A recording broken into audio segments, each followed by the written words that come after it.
All right. Well, I finally get a chance to talk about the articles and the books and the things that I always like to read but never really get a chance to talk about.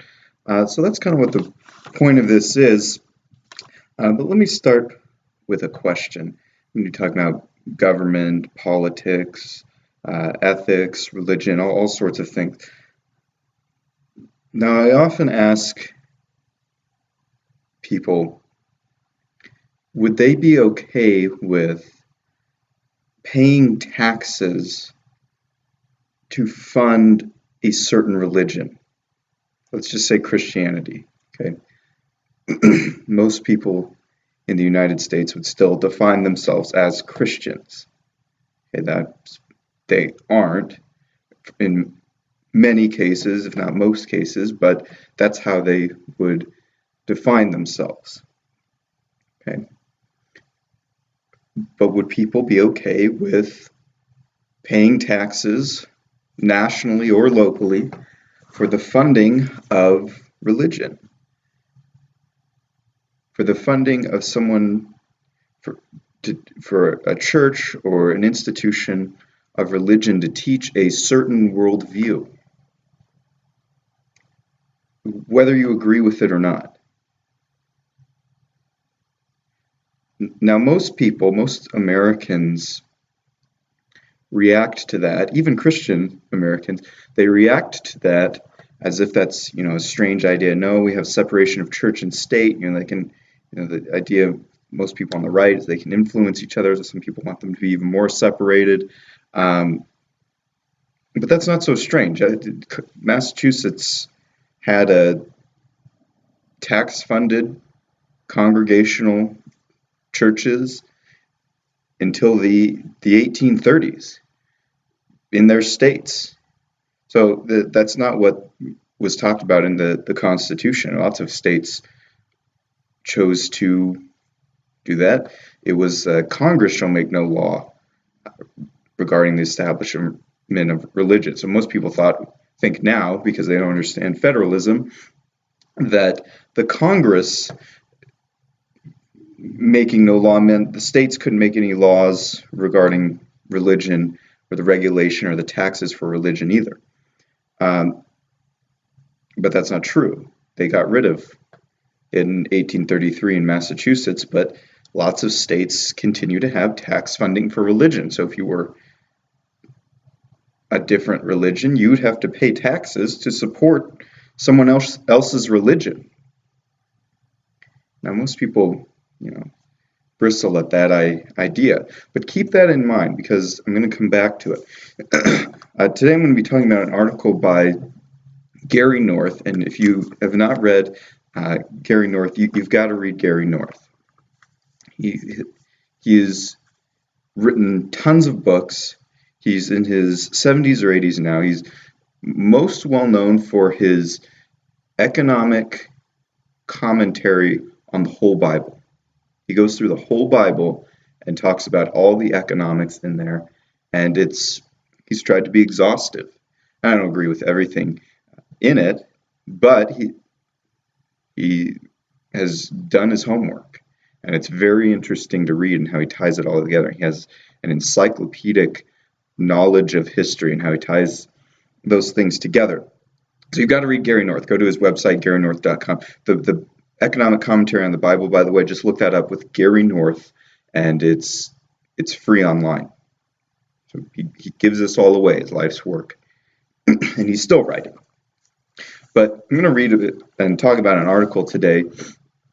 I don't plan to maybe cover this topic fully in depth. That's the point of these videos, just to talk and through these ideas so that I have a chance to think about them and get other people to think about them.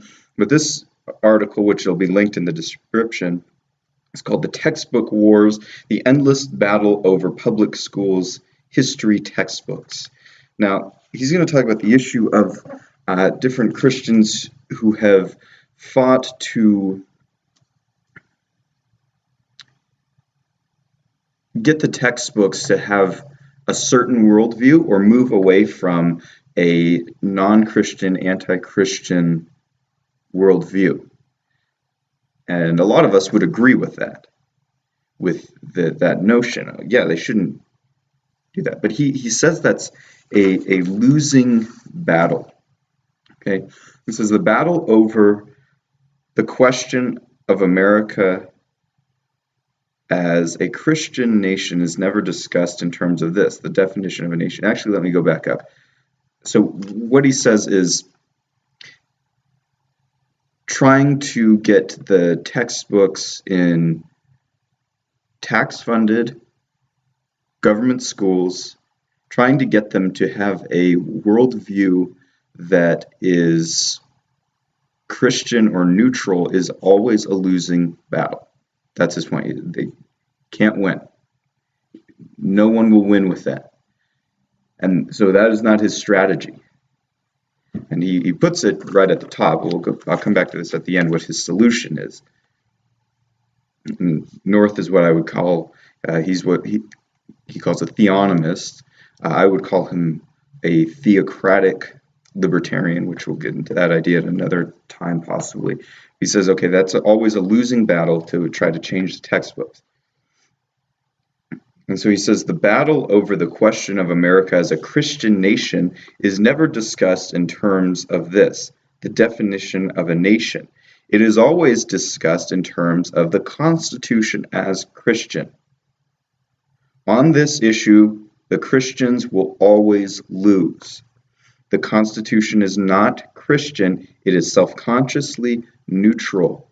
There is no neutrality, it is therefore humanistic. So he says the problem is, okay, if we were trying to define what a nation is, that would, and talking about being a Christian nation, okay, what is a nation? How should we define a nation? He said, okay, that might gain you some ground. He says, but the problem when you try to make the Constitution Christian, and we try to Christianize the founding fathers, and we try to Christianize what they were doing there, and we try to give religious significance. Maybe that's not the right idea because there's religious significance in everything, but we try to give religious overtones to what is done in Independence Hall at the Philadelphia Convention in 1787, as if this is a miraculous revelation from God almost. Some people treat the Constitution like that. Some people say it isn't perfect, but it's the greatest document after the Bible. A lot of Christians will say that. But the idea of trying to get the Constitution to be Christian is a losing battle because it's not a Christian document. It doesn't mention God. The only time it does is at the beginning when it says in the year of our Lord. It doesn't mention God. It's a humanistic national covenant. It is self-consciously neutral. They tried to avoid the issue because they're bringing a bunch of states with different religions together.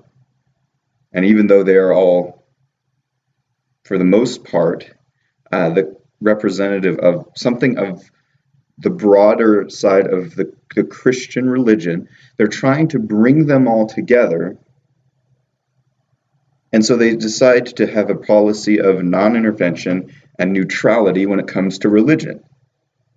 And, most libertarians and a lot of people think, okay, well, maybe that was a wise decision. If we're going to have the Constitution and bring the states together into a union with in a compact with each other, which we'll discuss about it being a compact at another time, then that government, Congress, should not have the power over religion.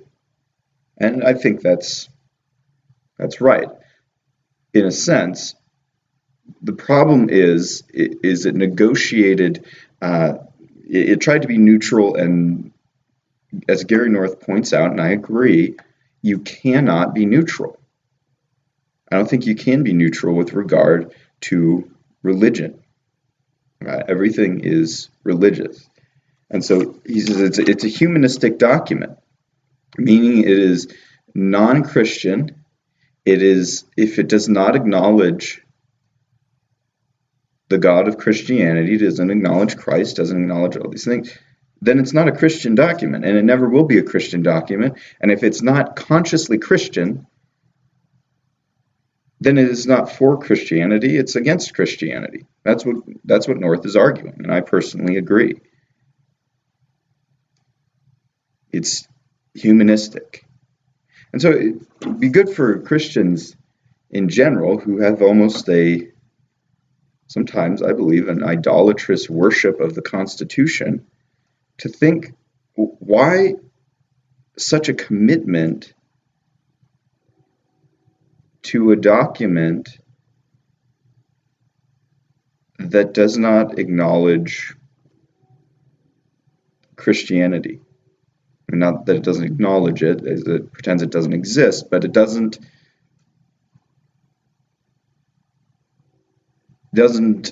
adopt the worldview of Christianity. It adopts a deistic worldview at best, humanistic. And so if it's always humanistic, and that's the Constitution, even though it may be over a Christian nation, which America at that time, those states were in large part, then the battle over public school textbooks, tax-funded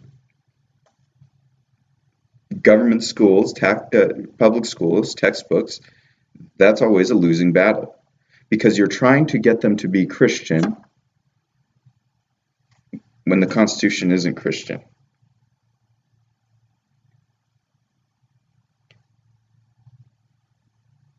And so he goes on to say, the United States has been Christian from the beginning. Now, I agree with that.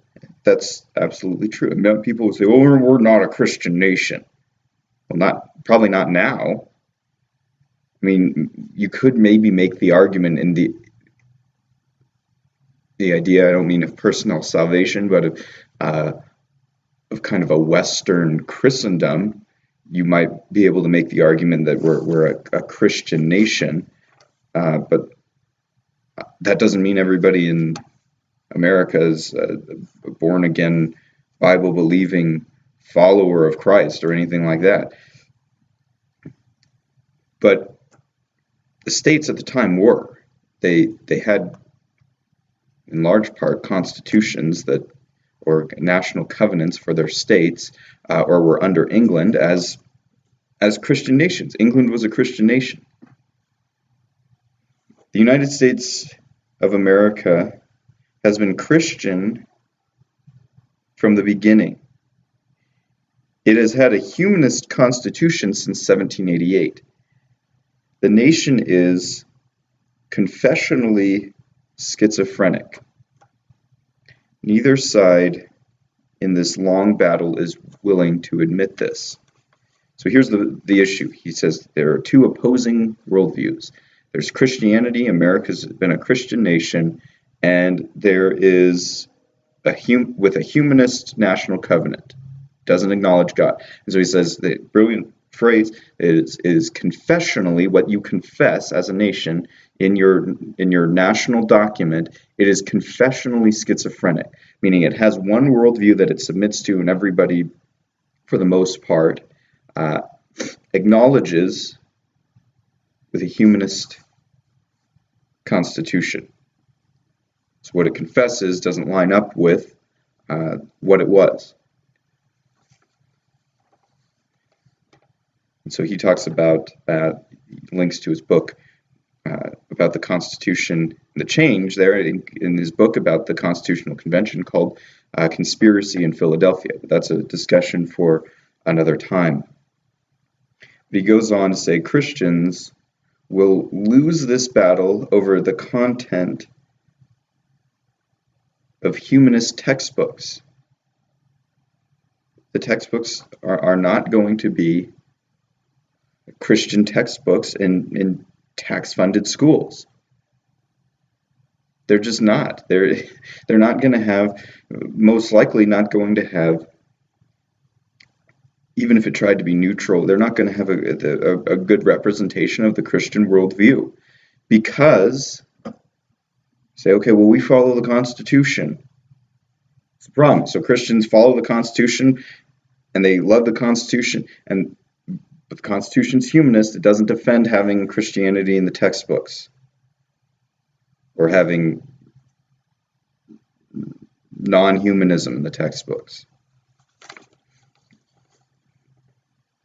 They keep fighting this lost cause because they still believe that tax-funded schools can be redeemed in terms of Christianity. They still send their children into these schools, and they have no intention of setting up self-funded schools. Now here it is. They want non-Christian taxpayers to fund a Christian view of the U.S. Constitution. Now here's the same idea. Most people bristle under the idea of paying taxes to support someone else's religion. Whether you agree with it or not, most Americans don't want to pay taxes to support religion. That's not in the First Amendment.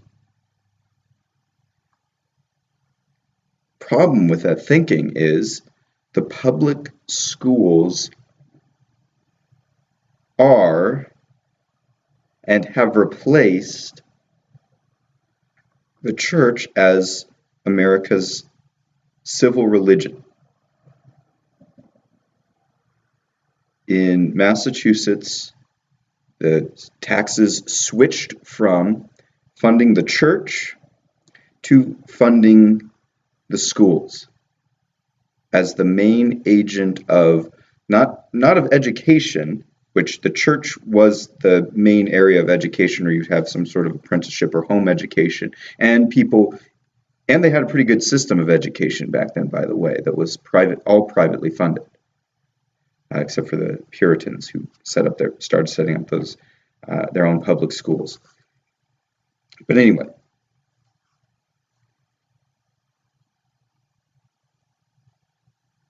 the issue is that once the church stopped being funded by taxes, it was switched to the schools, not as the main product of education, but of social development, social change. That now children would be raised, guided to adulthood, educated, socialized. See, that's where we get that idea. People say they don't want to homeschool their kids, and then people are always like, but how will they be socialized? Don't you want them to be social? Well, that idea comes from the schools that's how people get socialized, and that's where they're taught their worldview.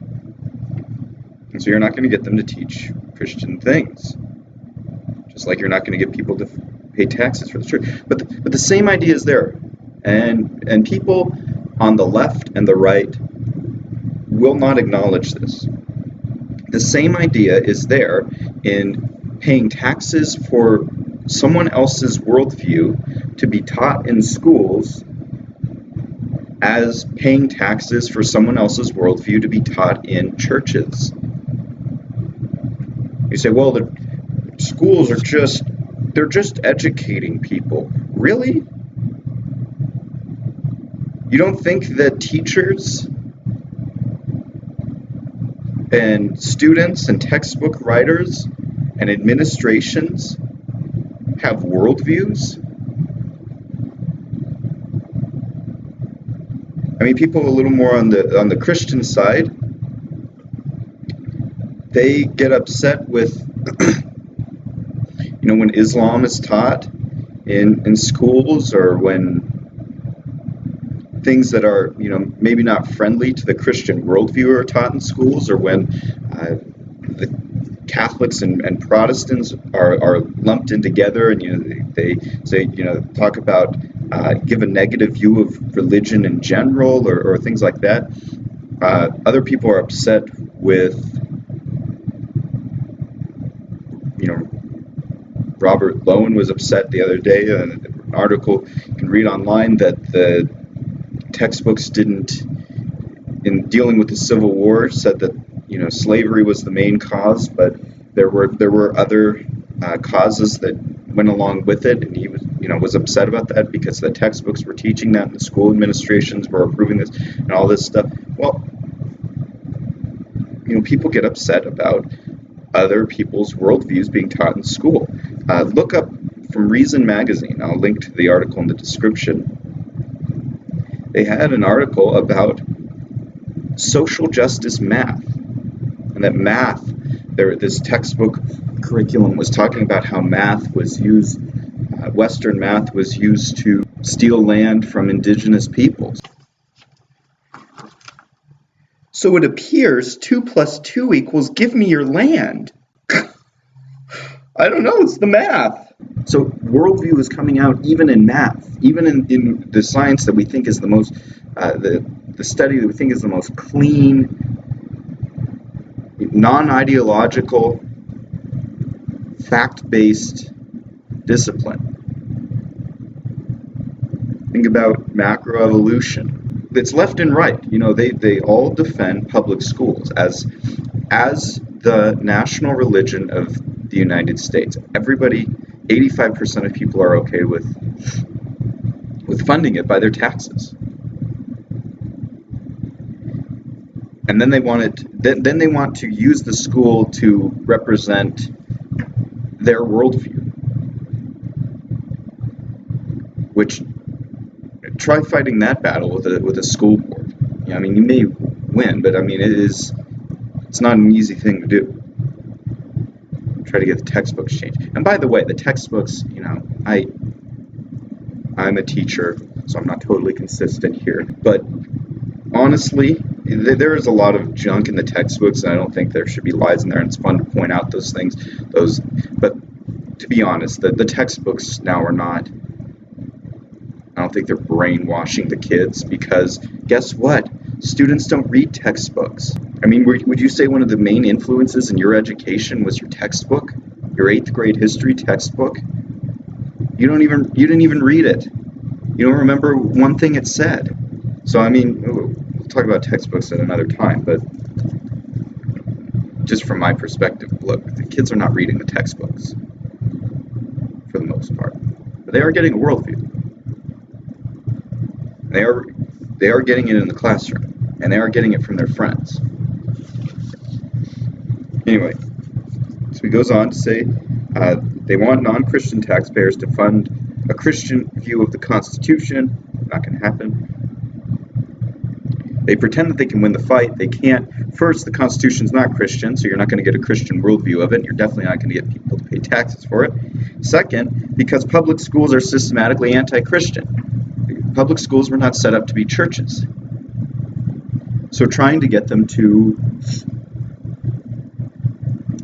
acknowledge and publish and identify with the Christian worldview is just not going to happen. It says this could be solved if the state refused to fund education.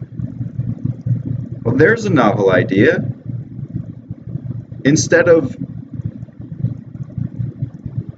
getting people to represent your worldview in schools by paying taxes for it, instead of getting textbooks to change by paying taxes for it, and getting textbooks to have a Christian or otherwise worldview by paying taxes for it, how about get the government out of education? What a crazy idea. We'll talk about how that would be possible in another video.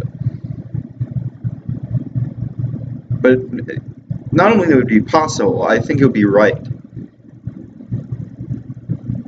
Because just the same reaction that people have when the idea is suggested you should pay taxes for someone else's religion is the same reaction people ought to have when you say you should pay taxes for someone else's education.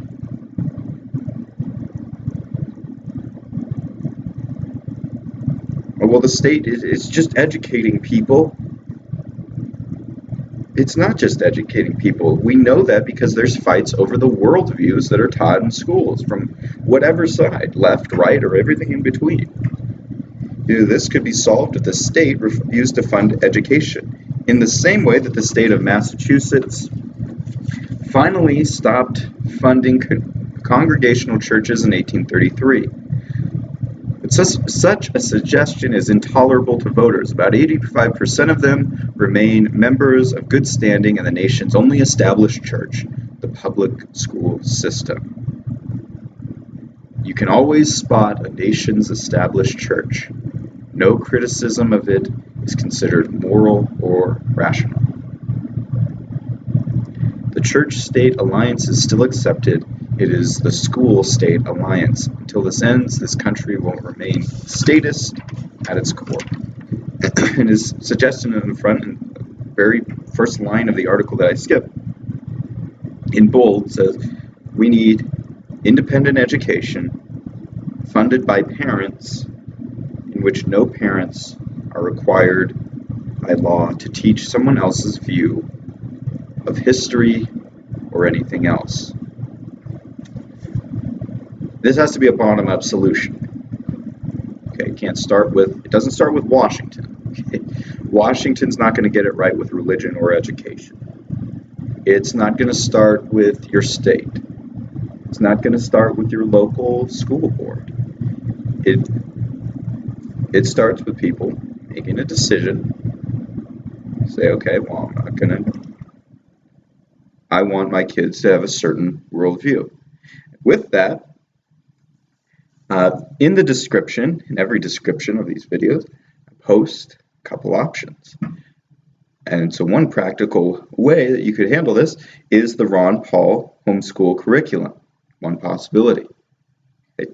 And it's not just, Ron Paul making YouTube videos and going on rants about libertarianism. If you're a libertarian, you might be okay with that. You may, think, if you're not a libertarian, you may think that's all Ron Paul is about. He's actually not. He comes up with practical ways for people to do things without the state, the government. And one of them is homeschooling. So he comes up with this video-based homeschool curriculum that is self-taught, which is great for older students.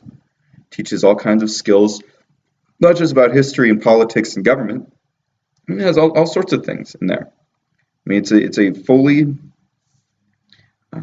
well-rounded homeschool curriculum. And it teaches all sorts of skills. It teaches people how to make videos, how to do interviews, how to, look for jobs, how to apply for college, how to take the CLEP test and get out of classes in college, how to set up for apprenticeships, how to do all sorts of skills and things. And so it's never been easier than it's never easy. I was homeschooled, so my mom can tell you, it's never easy to homeschool. But the material's there, and with the internet, it's never been easier to do it. So check out the Ron Paul Homeschool Curriculum if you're interested in learning more about this for yourself, a kind of more of an adult-based curriculum that's could be used for homeschooling, could be used for kids, maybe teenagers and stuff like that. Check out the link also in the description of Liberty Classroom by Tom Woods. Same thing. He's the one who set up a lot of the Ron Paul Homeschool Curriculum and did a lot of work on that. But he also has his own website called Liberty Classroom, which has all sorts of classes on Western philosophy, on economics, on Austrian economics, on the history of libertarianism and conservatism, on actually going through real history, and goes through the primary sources and things that you weren't taught most likely in your educational experience. And so it has all kinds of great resources there. It has PowerPoints and has all sorts of people teaching and stuff. It gives you just great readings and stuff like that. So check those out. Use the links below.